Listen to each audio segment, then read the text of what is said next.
সাবেক মার্কিন রাষ্ট্রদূত পিটার হাসের সঙ্গে কক্সবাজার গিয়ে বৈঠক করেছেন সরকার সমর্থিত কিংস পার্টি এনসিপির 5 নেতা। আর তারা বৈঠকটি করছেন এমন একটি দিনে যেদিন ঢাকার মানিক মিয়া এভিনিউতে এনসিপি নেতাদেরকে খুশি করার জন্য জুলাই ঘোষণাপত্র পাঠের অনুষ্ঠান আয়োজন করা হয়েছে। প্রশ্ন হলো, সেদিনই কেন এনসিপির 5 নেতাকে কক্সবাজারে গিয়ে পিটার হাসের সাথে বৈঠক করতে হবে? আবার 5ই আগস্ট দুপুরে এনসিপির কয়েকজন নেতা যমুনায় প্রধান উপদেষ্টার সরকারি বাসভবনে গিয়ে তার সাথে বৈঠক করেছেন। বাংলাদেশের কিছু গণমাধ্যমের খবর হলো, অধ্যাপক ইউনূস 5ই আগস্ট রাতে জাতির উদ্দেশ্যে ভাষণ দিতে পারেন। সেই ভাষণে তিনি কবের মধ্যে নির্বাচন হতে পারে এবং সে বিষয়ে নির্বাচন কমিশনকে প্রস্তুতির কথা বলতে পারেন। এমন পরিস্থিতিতে নেট দুনিয়ায় অনেকের আশঙ্কা, নির্বাচন ঠেকাতে কি কিংস পার্টির এমন সাগর ও নদীর পাড়ের তৎপরতা? বিস্তারিত জানতে চলুন যাওয়া যাক বিশ্লেষণ। 24 সালে 5ই আগস্ট শেখ হাসিনা সরকারের পতন হয়েছিল। দেশ ছেড়ে ভারতে চলে যান সাবেক প্রধানমন্ত্রী শেখ হাসিনা। প্রথমে সরকার পক্ষ থেকে বলা হয়েছিল জুলাই ঘোষণাপত্র সরকার দিবে না। রাজনৈতিক দলগুলোর মধ্যেও এই ঘোষণাপত্র নিয়ে ততটা আগ্রহ ছিল না।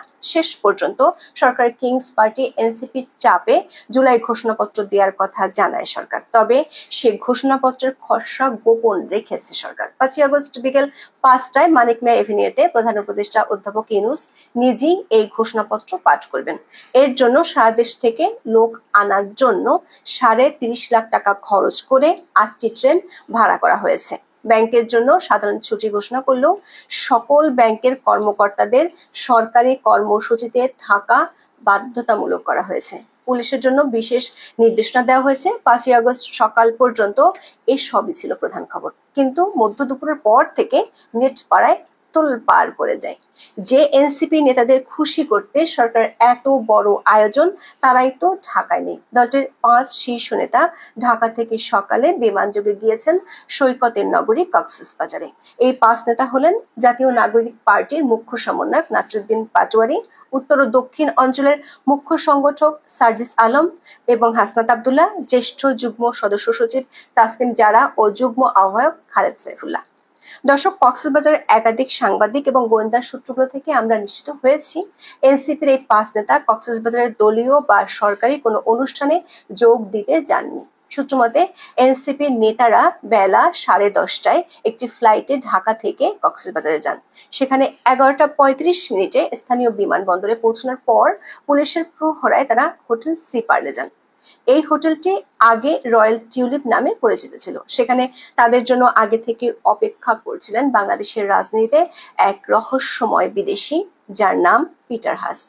শেখ হাসিনার আমলে যিনি সবশেষ গত বছরের 22 জুলাই পর্যন্ত বাংলাদেশে মার্কিন রাষ্ট্রদূতের দায়িত্ব পালন করছিলেন। কক্সবাজার একাধিক সূত্র বলছে, কক্সবাজার স্থানীয় পুলিশকে এনসিপি নেতারা তাদের এই বৈঠকের কথা আগে থেকে জানায়নি। শুধু পুলিশের উচ্চ পর্যায়ের এক কর্মকর্তার মাধ্যমে কক্সবাজারের গোয়েন্দা পুলিশের মাধ্যমে নিরাপত্তা প্রোটোকলের ব্যবস্থা করা হয়েছিল। কিন্তু সামাজিক মাধ্যম এবং গণমাধ্যমে পিটার হাসের সাথে এনসিপি নেতাদের বৈঠকের খবর ছড়িয়ে পড়লে টনক নড়ে এনসিপি নেতাদের। তড়িঘড়ি করে 2 নেতা নাসিরউদ্দিন পাটোয়ারী এবং তাসনিম জারা দাবি করেন এই বৈঠকের খবর একেবারেই ভিত্তিহীন। তারা ব্যক্তিগত সফরে কক্সবাজার গিয়েছিলেন। নাসিরউদ্দিন পাটোয়ারী বিবিসি বাংলাকে বলেছেন, কারোর সঙ্গে দেখা করতে নয়, হুট করে ঘুরতে তারা কক্সবাজার গিয়েছেন। পদযাত্রাতে টায়ার্ড হয়ে গিয়েছিলেন, জাস্ট এমনি একটু সাগর পাড়ে গিয়েছেন। প্রশ্ন হলো, জুলাই আন্দোলনের বর্ষপূর্তির দিনে সরকার মানিক মিয়া এভিনিউর অনুষ্ঠানে লোক আনার জন্য ট্রেন ভাড়া করেছে, কর্মকর্তাদের বাধ্য করেছে অনুষ্ঠানে যোগ দিতে, আর এই সবই করছে কিংস পার্টি এনসিপি কে খুশি করতে। আর সেই এনসিপি নেতাদের দল বেঁধে ব্যক্তিগত ভ্রমণে 5ই আগস্টই কক্সবাজার যেতে হলো কেন? বিষয়টি সত্যি ভাবনার। কেন তাদেরকে ব্যক্তিগত ভ্রমণে 5ই আগস্টই কক্সবাজার যেতে হলো? আবার যে হোটেলে গেলেন সেখানে আবার রহস্যদূত পিটার হাসকি থাকতে হবে কেন? সামাজিক মাধ্যমে এই বৈঠকের সাথে অনেকে মেলাচ্ছেন তথ্য উপদেষ্টা মাহফুজ আলমের 4 আগস্ট দেয়া একটি পোস্টকে ঘিরে। 4 আগস্ট মাহফুজ আলম লেখেন, 1-11 পদধ্বনি শোনা যাচ্ছে। তিনি এই পোস্ট দেওয়ার পরপরই বিতর্ক দেখা দেয়। বিএনপি নেতা সালাউদ্দিন আহমেদ বলেছিলেন মাহফুজ আলম হয়তো সে পোস্ট ডিলিট করে দিবেন। এর কিছুক্ষণ পরেই মাহফুজ আলম পোস্টে ফ্রেন্ডস অনলি মি করে দেন। অনেকেই বলছেন মাহফুজ আলম সহ সরকার বেশ কয়েকজন উপদেষ্টার মধ্যে ক্ষমতা হারানোর ভয় ঢুকে গেছে, সেজন্য তারা মানুষকে ভয় দেখাচ্ছেন। আর যাতে ক্ষমতা হারাতে না হয় সেজন্য কি পিটার হাসের সাথে এই বৈঠক হয়েছে? সরকারের একাধিক সূত্র বলছে, এনসিপি নেতাদের একটি টিম যখন কক্সবাজারে পিটার হাসের সাথে বৈঠক করছিলেন তখন এনসিপির 2 শীর্ষ নেতা ঢাকায় প্রধান উপদেষ্টার বাসভবন যমুনায় অধ্যাপক ইউনূসের সাথে বৈঠক করেছেন। সূত্রগুলো বলছে, এনসিপি নেতাদের মাথা ব্যথা জুলাই ঘোষণাপত্র নয়, বরং অধ্যাপক ইউনূস রাতে জাতির উদ্দেশ্যে ভাষণ দিতে পারেন। সে ভাষণে ত্রয়োদশ জাতীয় সংসদ নির্বাচন ফেব্রুয়ারির মধ্যে হবে এমন একটি ইঙ্গিত তিনি দিতে পারেন। সে অনুযায়ী নির্বাচন কমিশনকে প্রস্তুতি নেয়ার কথা বলতে পারেন। এনসিপি নেতাদের মাথা ব্যথা সেখানে, তারা কোনোভাবে নির্বাচন চায় না। কিন্তু প্রশ্ন হলো, নির্বাচন ঠেকাতে হলে পিটার হাসের সাথে বৈঠক করতে হবে কেন? তিনি তো আর এখন মার্কিন রাষ্ট্রদূত বা চার্জ দ্য অ্যাফেয়ার্স নন। মার্কিন বর্তমান প্রশাসনের সাথে তার এই মুহূর্তে সরাসরি কোনো সম্পর্ক নেই। দর্শক, আমরা এর আগে একটি ভিডিওতে বলেছিলাম পিটার হাস বাংলাদেশের ইতিহাসে সবচেয়ে বড় রহস্যময় কূটনীতিক। সূত্রগুলো বলছে, এই পিটার হাসের মাধ্যমে এনসিপি নেতারা একজন প্রভাবশালী মার্কিনীর সাথে যোগাযোগের চেষ্টা করছেন, যার সংস্থার অর্থায়নে চলে ইউনূস সেন্টার। এই রহস্যময় মার্কিন ব্যক্তি ও তার সংস্থাটির বিরুদ্ধে মার্কিন ডিপ স্টেট ষড়যন্ত্রের অভিযোগ আছে, যে ষড়যন্ত্রের মাধ্যমে বিশ্বের বহু দেশের সরকার পতনের অভিযোগ আছে। 2022 সালের 15 মার্চ বাংলাদেশে মার্কিন রাষ্ট্রদূত হিসেবে যোগ দেন পিটার হাস। আলবার্ট মিলার দায়িত্ব শেষ করার পর পিটার হাস রাষ্ট্রদূত হয়েছিলেন। 2022 সালে মিলার ঢাকা ছেড়ে যাবার মাসখানেক পর নতুন দায়িত্বে এসেছিলেন পিটার হাস। তখন র্যাবের নিষেধাজ্ঞা বেশ আলোচনা ছিল। পিটার হাসের সময় বেশি আলোচনা ছিল বাংলাদেশের দ্বাদশ জাতীয় সংসদ নির্বাচন। ধীরে ধীরে পিটারের সাথে তখনকার আওয়ামী লীগ সরকারের দূরত্ব তৈরি হয়। নির্বাচনের আগে রাজনৈতিক দলগুলোর সাথে বৈঠক করা শুরু করেন মিস্টার হাস। নিজেই চিঠি দিয়ে গিয়েছিলেন জাতীয় পার্টির দপ্তরে। নির্বাচনের তফসিল ঘোষণা হলে রণে ভঙ্গ দেন পিটার হাস। আকস্মিকভাবে তিনি চলে যান ছুটিতে। তার সেই ছুটিতে যাওয়া নিয়ে রহস্য দেখা দিয়েছিল, কারণ নিয়ম অনুযায়ী তখন তিনি বাংলাদেশের পররাষ্ট্র মন্ত্রণালয়কে জানিয়ে ছুটিতে যাননি। এমনকি পিটার হাসের রহস্যময় আচরণ নিয়ে তখন সামাজিক যোগাযোগ মাধ্যমে বেশ ট্রলও হয়েছিল।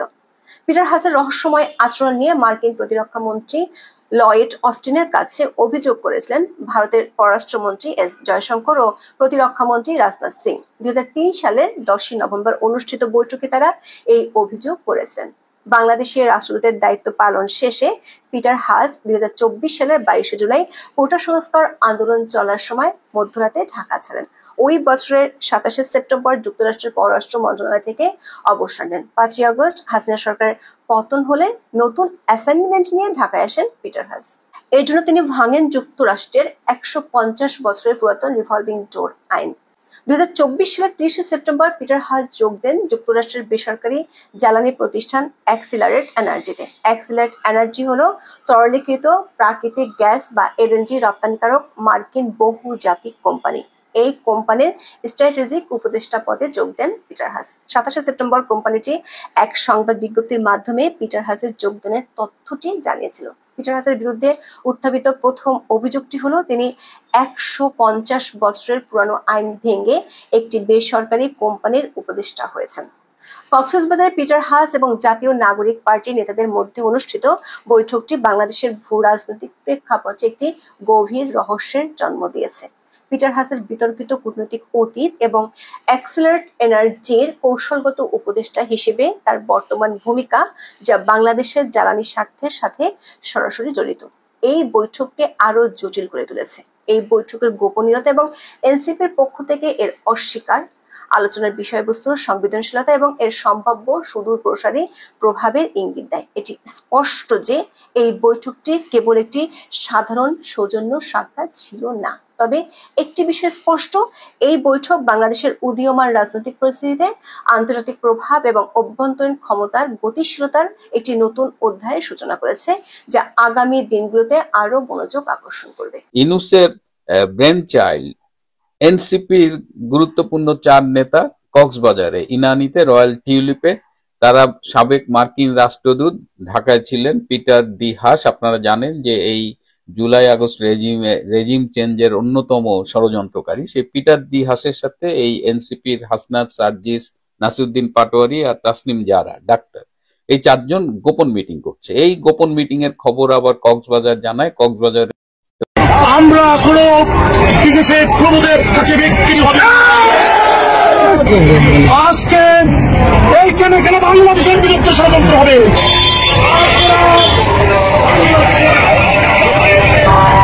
বিলাসবহুল হোটেলে তাদের এই গোপন বৈঠক আমাদেরকে বিভক্ত করে তুলেছে। আমরা এটা সন্দেহান, বাংলাদেশকে নিয়ে কোনো ষড়যন্ত্র হচ্ছে কিনা সেরকম করে সন্দেহান করে তুলেছে। আমরা এখানে 2000 নেতাকর্মী আমাদের হোটেলে যাইনি, আমরা রাস্তায় এখানে মানববন্ধন কর্মসূচি আমরা পালন করছি। আমাদের মানববন্ধন থেকে এই বার্তা রয়েছে, বাংলাদেশের বিরুদ্ধে কোনো ষড়যন্ত্র আমরা বরদাস্ত করবো না।